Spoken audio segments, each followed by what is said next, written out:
So what's up guys, nagbabalik naman si Kagibitos Vlog.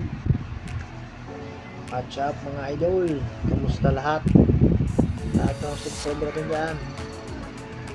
Pasensya na kayo na minsan tayo nakapag-upload sa YouTube. Ang topic natin ngayon guys ay bakit nawala yung ipon ko na dollars sa YT Studio. Matutulong naman guys. Bagong lahat, bago patuloy natin mag na tayo guys, mag-intro na tayo para maganda man tingnan. Pasok!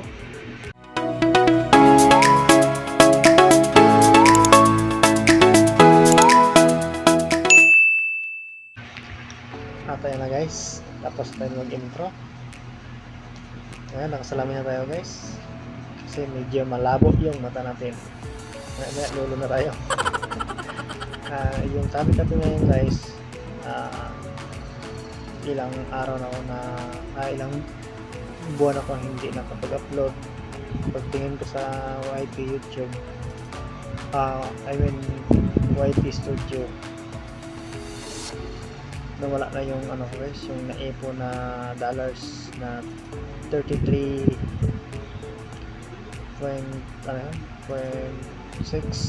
dollars.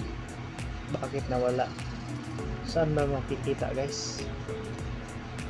Sa mga dyan, sa mga expert dyan, sa YouTube, kung saan makita dyan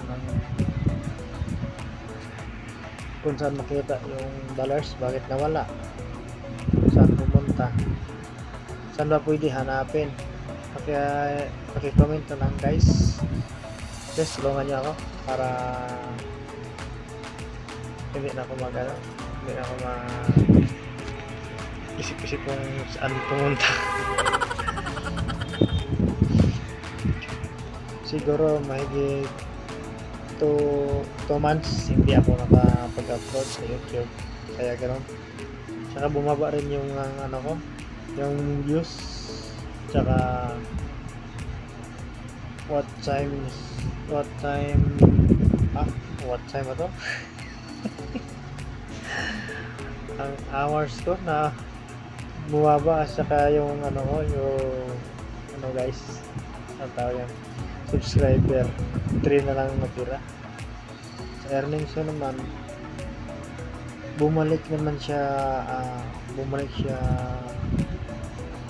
$1 na lang. Bakit ganun guys? Kaya humingi ako ng tulong sa inyo, baka kami nakakaalam dyan sa mga viewers natin at saka sa inyo mga viewers, mga subscriber. Tulungan niyo ako kasi bago lang ako sa pag-YouTube, pag-vlog. Sana tulungan niyo ako.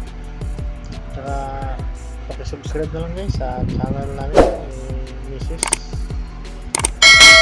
Wala lang sa pilitan, saan gusto lang mag-subscribe. Sana paka-share na lang guys. Maraming salamat. Hanggang dito na lang guys ha. Please comment below. Hanggang dito na.